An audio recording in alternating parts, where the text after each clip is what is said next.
اللہ الرحمن الرحیم۔ السلام علیکم ورحمۃ اللہ وبرکاتہ۔ اداس چہرہ، سفید داڑھی، ہاتھ میں لاٹھی، کھال میں سلوٹ، چال میں سستی، بات میں لرزہ، یہ معاشرہ کا وہ کمزور طبقہ ہے جسے ہم بوڑھا کہتے ہیں۔ انسانی زندگی کئی مراحل سے گزرتے ہوئے بڑھاپے کو پہنچتی ہے۔ بڑھاپا گویا اختتام زندگی کا پروانہ ہے۔ اختتامی مراحل ہنسی خوشی پورے ہوں تو اس سے دلی تسلی بھی ہوتی ہے۔ رہن سہن میں دشواری بھی نہیں، لیکن آج جو صورتحال سن رسیدہ افراد کے ساتھ روا رکھی گئی ہے، اس سے عمر رسیدہ افراد کی پریشانی میں اور بھی اضافہ ہو گیا ہے۔ حالانکہ والد نے بچے کی پرورش اس امید پر کی تھی کہ وہ بڑھاپے میں سہارا بنے گا، بجائے اس کے کہ یہ لڑکا بوڑھے باپ کو سہارا دیتا، کمر کو بھی توڑ دیتا ہے۔ ایک جانب معاشرہ کی یہ صورتحال ہے تو دوسری جانب نبی اکرم صلی اللہ علیہ وآلہ وسلم کا اسوہ کہ آپ صلی اللہ علیہ وآلہ وسلم نے بوڑھوں کے ساتھ، کمزوروں کے ساتھ، ضعیفوں کے ساتھ بہت ہی زیادہ حسن سلوک کا مظاہرہ کیا۔ جہاں آپ صلی اللہ علیہ وآلہ وسلم نے اپنی تعلیمات کے ذریعے عمر رسیدہ افراد کی قدردانی کی تعلیم دی، وہیں آپ صلی اللہ علیہ وآلہ وسلم نے اپنے عمل کے ذریعے قدردانی کا ثبوت بھی مہیا کیا۔ آپ صلی اللہ علیہ وآلہ وسلم نے سن رسیدہ افراد کی اہمیت بیان کرتے ہوئے ارشاد فرمایا، اللہ تعالیٰ کی عظمت و بڑائی کا تقاضا یہ ہے کہ بوڑھے مسلمان کا اکرام کیا جائے۔ ایک موقع پر آپ صلی اللہ علیہ وآلہ وسلم نے فرمایا، جس شخص کے بال اسلام کی حالت میں سفید ہوئے ہوں اس کے لیے قیامت کے دن نور ہوگا۔ ان احادیث سے سن رسیدہ افراد کی اہمیت کا بخوبی اندازہ ہوتا ہے۔ آپ صلی اللہ علیہ وآلہ وسلم نے بوڑھوں کا اکرام و احترام کرنے کی تلقین کرتے ہوئے فرمایا، چھوٹا بڑے کو سلام کرے۔ بڑوں کے اکرام و احترام کی ایک شکل سلام بھی ہے۔ بڑوں کی عمر ان کی بزرگی کا لحاظ کرتے ہوئے چھوٹے ہی بڑوں کو سلام کیا کریں، تاکہ یہ سلام چھوٹوں کی جانب سے بڑوں کے اکرام کا جذبہ بھی ظاہر کرے اور بڑوں کے لیے بھی دل بستگی کا سامان ہو۔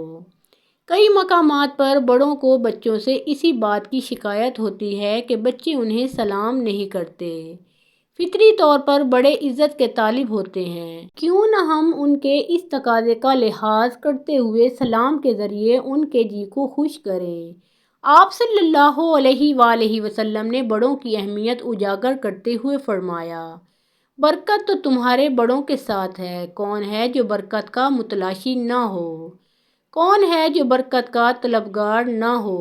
آج تو کئی ایک بے برکتی کے شاکی ہیں، ایسے میں برکت کے حصول کا آسان طریقہ کار یہ ہے کہ بوڑھوں کو اپنے ساتھ رکھا جائے، ان کے اخراجات کی کفالت کی جائے، اس سے آمدنی میں برکت ہوگی۔ ایک موقع پر بوڑھوں کے اکرام کے فضائل و فوائد ذکر کرتے ہوئے آپ صلی اللہ علیہ وآلہ وسلم نے فرمایا، جس نوجوان نے کسی بوڑھے کا اکرام اس کی عمر کی بنیاد پر کیا تو اللہ تعالیٰ اس کے لیے بڑھاپے میں اکرام کرنے والا شخص مقرر فرمائے گا۔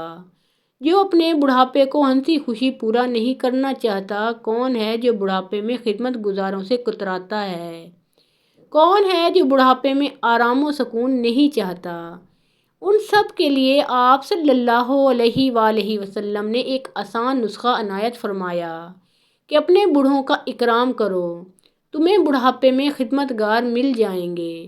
الغرض مختلف مواقع پر مختلف انداز سے آپ صلی اللہ علیہ وآلہ وسلم نے بوڑھوں کی اہمیت و عظمت کو واضح کیا اور امت کو ان پر توجہ کی تعلیم دی۔ یہ آپ صلی اللہ علیہ وآلہ وسلم کے کریمانہ اخلاق ہیں کہ امت کے ہر کمزور طبقہ پر بذات خود بھی رحم و کرم کا معاملہ کیا، اوروں کو بھی رحم و کرم سے پیش آنے کی تلقین کی۔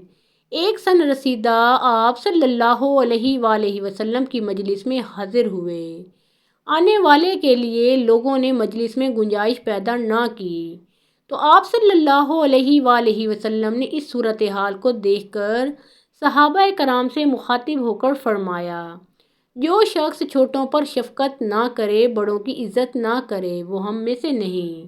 یعنی ایک مسلمان میں جو صفات ہونی چاہیے ان میں سے ایک بڑوں کا اکرام بھی ہے۔ اگر کوئی اس وصف سے متصف نہیں تو گویا وہ ایک اہم مسلمانی صفت سے محروم ہے۔ اگر کوئی اس اہم اسلامی صفت کا خواستگار ہے تو اسے بڑوں کے اکرام میں بڑھ چڑھ کر حصہ لینا چاہیے۔ فتح مکہ کے بعد جو حیرت انگیز واقعات رونما ہوئے انہی میں سے ایک اہم واقعہ حضرت ابوبکر صدیق رضی اللہ تعالیٰ عنہ کے بوڑھے والد کا بھی پیش آیا۔ لوگوں نے آپ صلی اللہ علیہ وآلہ وسلم کے دستے حق پرست پر اسلام قبول کرنے کے لیے انہیں آپ صلی اللہ علیہ وآلہ وسلم کی مجلس میں حاضر کیا۔ آپ صلی اللہ علیہ وآلہ وسلم نے ان کے بڑھاپے کو دیکھتے ہوئے فرمایا، ان کو گھر ہی میں کیوں نہ چھوڑا، میں خود ان کے گھر پہنچ جاتا۔ واضح رہے کہ آپ صلی اللہ علیہ وآلہ وسلم مکہ مکرمہ میں فاتح بن کر داخل ہو رہے ہیں۔ اس کے باوجود بوڑھوں کے ساتھ آپ صلی اللہ علیہ وآلہ وسلم کا یہ رحیمانہ و کریمانہ سلوک ہے۔ یہ عمر رسیدہ افراد کی عملی قدردانی ہے جس کا آپ صلی اللہ علیہ وآلہ وسلم ثبوت فراہم کر رہے ہیں۔ آپ صلی اللہ علیہ وآلہ وسلم نے ان کی تعظیم کرتے ہوئے یہ تصور نہ کیا کہ ابو قحافہ ایک طویل عرصہ تک کفر کی حالت میں رہے۔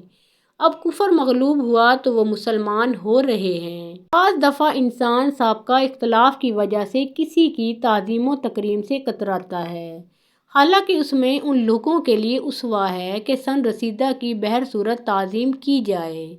ابو مسعود انصاری رضی اللہ تعالیٰ عنہ فرماتے ہیں کہ ایک دفعہ ایک صحابی آپ صلی اللہ علیہ وآلہ وسلم کی خدمت میں حاضر ہو کر شکایت کرنے لگے کہ میں ظہر کی نماز میں فلاں شخص کی طویل قرات کی وجہ سے حاضر نہیں ہو سکتا۔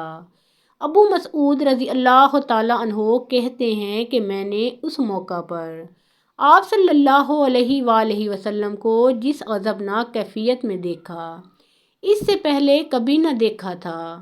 پھر آپ صلی اللہ علیہ وآلہ وسلم نے صحابہ کرام سے مخاطب ہو کر ارشاد فرمایا، نمازیوں میں نماز سے نفرت مت پیدا کرو، لہٰذا جو بھی شخص امامت کرے وہ ہلکی نماز پڑھایا کرے کیونکہ اس میں کمزور بھی ہیں، بوڑھے بھی ہیں، ضرورت مند بھی ہیں۔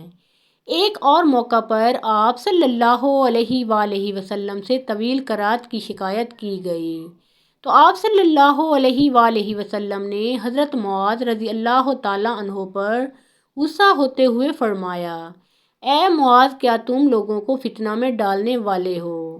3 دفعہ آپ صلی اللہ علیہ وآلہ وسلم نے ان کلمات کو دہرایا۔ غور و خوض کا مقام یہ ہے کہ سن رسیدہ اور کمزور افراد کی رعایت کا سلسلہ نماز جیسے اہم فریضہ میں بھی جاری ہے۔ ان اقوال و احوال کا سرسری جائزہ لینے سے یہ بات بخوبی واضح ہو جاتی ہے کہ آپ صلی اللہ علیہ وآلہ وسلم نے بوڑھوں کا ہر موقع پر لحاظ فرمایا۔ کسی بھی بوڑھے کا اکرام آپ صلی اللہ علیہ وآلہ وسلم نے انسانیت کی بنیاد پر کیا۔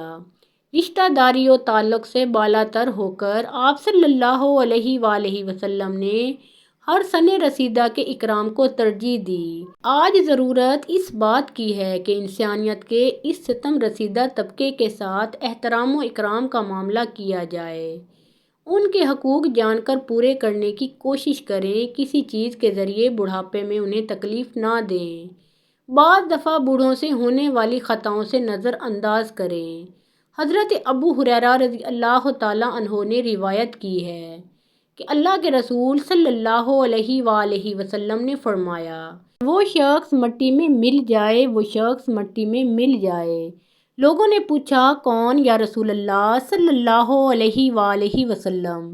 تو آپ صلی اللہ علیہ وآلہ وسلم نے فرمایا، وہ شخص جو والدین میں سے کسی ایک یا دونوں کی ضعیف العمری کو پائے اور جنت میں داخل نہ ہو۔